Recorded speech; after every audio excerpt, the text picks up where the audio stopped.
Hello everyone. आज मैं बहुत दिनों बाद एक वीडियो लेके आया हूँ। तो आज मैं डिस्कस करने वाला हूँ संडे का द हिंदू न्यूज़पेपर, जो कि 22 जनवरी के न्यूज़पेपर है। तो मैं आपको थोड़ा सा इंट्रोडक्शन दे देता हूँ कि भाई आज क्या क्या इम्पोर्टेंट सी न्यूज़ आई हैं। जैसा कि आप फ्रंट पेज पर देख सकते हैं, अहोम बरियल साइट्स जो हैं उनको यूनेस्को टैग मिलने का चांसेस है। और मैं आपको एक बार बता देता हूँ। तो एक इसके बारे में हम बात करेंगे, और एक हम इसके बारे में बात करेंगे, जॉर्ज ली माइट्रे का लॉस्ट इंटरव्यू मिला है, और चाइना की पॉपुलेशन इतनी कम क्यों होती जा रही है, इसके बारे में बात करेंगे।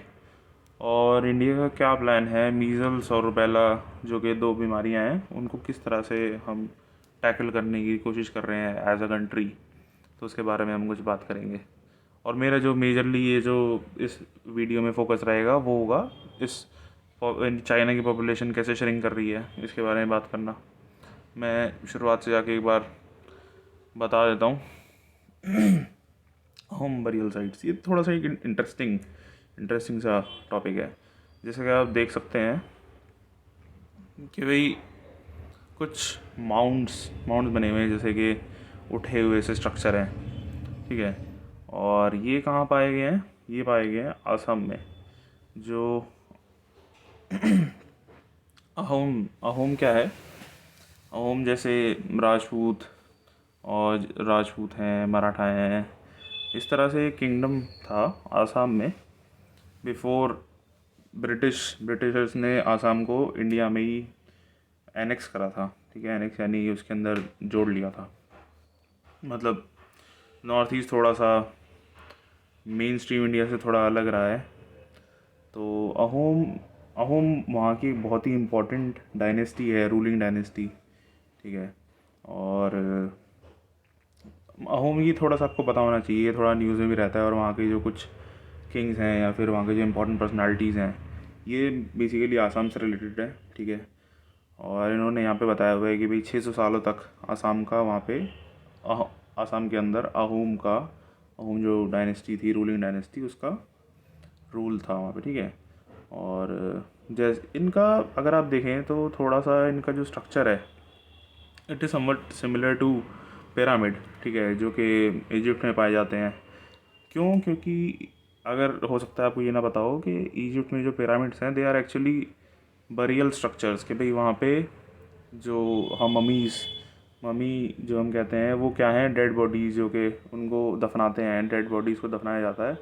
तो उसी तरीके से इंडिया में इस तरह के जो स्ट्रक्चर हैं वो ये माउंट्स हैं, ठीक है। इनको मैदाम बोलते हैं, ठीक है। और ऐसे 386 मैदाम्स एक्सप्लोर करे गए हैं। तो दैट इज़ इट। ये थोड़ा सा एक इंटरेस्टिंग सी चीज़ है कि भाई इंडिया में इस तरह की चीज़ें पाई जा रही हैं, ठीक है। और पीछे चलते हैं। और चाइनाज़ पॉपुलेशन, ये इसके बारे में थोड़ा सा एक इंटरेस्टिंग सी बात है कि भाई चाइना की पॉपुलेशन श्रिंक क्यों कर रही है। For those of you who do not know कि चाइना की पॉपुलेशन कंटिन्यूसली श्रिंक कर रही है, ठीक है। और काइंड ऑफ कुछ रिपोर्ट्स की माने तो इस साल यानी 2023 में इंडिया चाइना से ऊपर निकल जाएगा, और India would become the first country, the most populous country in the world, ठीक है। तो इसमें अब आर्टिकल को थोड़ा सा हम समझने की कोशिश करते हैं कि भाई चाइना की पॉपुलेशन कम क्यों हो रही है। As according to National Bureau of Statistics of China, ठीक है, अगर उनकी माने तो जो चाइना की पॉपुलेशन है वो 8,50,000 लोगों की कम हुई है इन ईयर 2022, ठीक है। और ये पूरा 1961 से पहला डिक्लाइन है, ठीक है, जो इतना डिक्लाइन हुआ है। और जो लास्ट इतना डिक्लाइन जो हुआ था वो हुआ था 1961 में ही जब जब वहाँ पर एक 4 साल का फैमाइन आया था, ठीक है, भुखमरी का दौर आया था। और वो क्यों आया था? क्योंकि उन्होंने कुछ एक ग्रेट लीप फॉरवर्ड करके कैंपेन था जो उन्होंने लॉन्च करा था, जो कि एक बहुत बड़ा मासिव फेलियर हुआ था, जिसकी वजह से वहाँ भुखमरी का दौर चालू हो गया था। तो मतलब ऑब्वियसली जो इन चीज़ों से पता चलता है कि चाइना की पॉपुलेशन अपने पीक पर जा चुकी है, उसके बाद वो नीचे आना शुरू हुई है। पीक यानी कि भाई एक मैक्सिमम लेवल तक पहुंच चुकी है। अब ऐसा तो नहीं है कि भाई वो बढ़ती बढ़ती बढ़ती बढ़ती रहेगी, है ना। एक पॉइंट आता है सब चीज़ का कि वही बढ़ती है, कम होती है, हो सकता है बाद में दोबारा बढ़े। जैसे पीक जो है कोरोना वायरस के जो केसेस होते हैं वो पीक करते हैं, वैसे ही पॉपुलेशन पीक करी है और अब नहीं कर रही है। ठीक है। अब इस चीज़ का ट्रेंड, इस ट्रेंड का रीज़न क्या हो सकता है कि भाई इतनी ज़्यादा पॉपुलेशन कम हो गई है। अब पॉपुलेशन कम होने का अगर हम बेसिकली कॉमन सेंस से सोचें तो जैसा कि डेवलपमेंट के दौर में हुआ है कि भाई बर्थ रेट्स अगर जैसे बढ़ रहे हैं, ठीक है, तो डेथ रेट कम होती जा रही है। ठीक है। और काइंड ऑफ बर्थ रेट कम ही हो रहे हैं। और चाइना में इसका जो मेजर रीज़न रहा है वो रहा है वन चाइल्ड पॉलिसी, जो कि जिसके बारे में आपने ज़रूर सुना होगा कि चाइना में वन चाइल्ड पॉलिसी लागू करी गई थी बहुत स्ट्रिक्टली, कि भाई वहाँ पे एक ही बच्चा आप रखते हैं। ठीक है। और अगर आप उसको लागू करने के लिए इतने हार्श मेजर्स रखे गए थे, जैसे कि फोर्स्ड अबॉर्शंस। अगर आपका पहले से ही बच्चा है तो अगर आप दूसरा बच्चा करवाएंगे तो आपको फोर्सिबली उस बच्चे को गिरवाना पड़ेगा, फोर्सिबली अबॉर्शन कराया जाएगा, और वेरी हाई फाइनेंशियल पेनल्टीज़। ठीक है। इतना आपको उसके ऊपर पेनल्टी लगाई जाएगी, जो भी होता होगा। ठीक है। और चाइनीज़ गवर्नमेंट कहती है कि भाई इतने हार्श मेजर्स होने के बावजूद भी इन चीज़ों को वो स्टिल डिफेंड करती है, और कहती है कि भाई इस पॉलिसी की वजह से 400 मिलियन बर्थ, ठीक है, कम हो पाए। और जो वहाँ के आलोचक हैं, जो कि क्रिटिक्स हैं, वो कहते हैं कि भाई बहुत बड़ा एग्जैजरेशन है, कि भाई वो कहते हैं कि आपने जो पॉलिसी लागू करी है, अगर आप डेवलपमेंट लाएंगे तो एनीवेज फैमिली साइज़ कम हो जाएगा। ठीक है। और जहाँ भी एक्सपीरियंस रहा है कि भाई with economic prosperity family size कम होता ही होता है। जैसे कि आप इंडिया में भी देख सकते हैं, इंडिया में कोई वन चाइल्ड पॉलिसी लागू नहीं करी गई है आज तक नेशनल लेवल पे। ठीक है। और लेकिन हम यहाँ पर भी देख सकते हैं कि यहाँ पे हमारे फैमिली साइज़ भी कम होते जा रहे हैं, कि भाई पहले लोग ज़्यादा बच्चे हुआ करते थे, अब usually people prefer at max like 2-3 kids. तो जैसे कि आप देख सकते हैं, और ऐसे ही सेम चीज़ें हुई हैं with more prosperous countries like America, Europe. Okay. So अब इन सब चीज़ों से फ़र्क क्या पड़ा है कि भाई इस पॉलिसी के होने से कुछ लेगेसी है, जो कि भाई इस पॉलिसी के लागू करने से कुछ चीज़ें रह गई हैं वहाँ पर। ठीक है। एक तो इस पॉलिसी से हुआ है कि भाई रैपिडली एजिंग सोसाइटी, कि जो वहाँ की जो समाज है वो बूढ़ा होता जा रहा है। ऑब्वियसली अगर आप बर्थ जितने होंगे, जो कि नए यंग वंस जो हैं कम पैदा होंगे, तो ऑब्वियसली जो पुराने लोग हैं उनकी संख्या ज़्यादा बढ़ती जाएगी।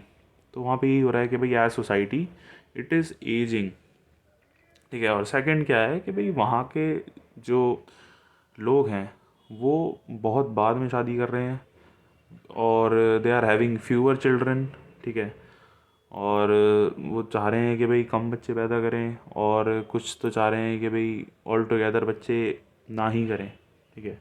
तो ये सोसाइटी में एक बहुत बड़ा सा चेंज आया है वहाँ पे, और प्रेफरेंस यही हो गई है कि भाई शादी और जो भी फैमिली वगैरह बसाना है वो बाद में ही उसको प्रेफर करेंगे। तो ये जो पॉलिसी थी एक्चुअली अब तो बंद कर दी गई है, और 2016 में बंद कर दी गई थी वन चाइल्ड पॉलिसी। और बंद करने के वक्त भी उस वक्त काफ़ी एक्सेप्शन दे दिए गए थे, जैसे कि अगर फर्स्ट चाइल्ड डॉटर हो जाती है तो उस चीज़ का भी एक्सेप्शन था रूरल एरियाज़ में। ठीक है। उसके बाद 2 चाइल्ड पॉलिसी लागू करी गई। ठीक है। जिसका इतना कोई अच्छा रिस्पॉन्स नहीं आया था। और अब 2021 में चाइना ने 3 चाइल्ड पॉलिसी भी इंट्रोड्यूस करी है। ठीक है, मैं आपको थोड़ा सा दिखा देता हूँ। जैसे ये ग्राफ जो है, ये काइंड ऑफ यही चीज़ बताते हैं। रेड वाली लाइन है, these are number of births, ठीक है, और ये काइंड ऑफ बर्थ रेट है, और ये जो ब्लू लाइन है ये डेथ रेट है। तो बर्थ रेट आप देखेंगे कि भाई it was maximum, it was around 19, जो नीचे लाइन जो जा रही है ये ईयर है, ठीक है।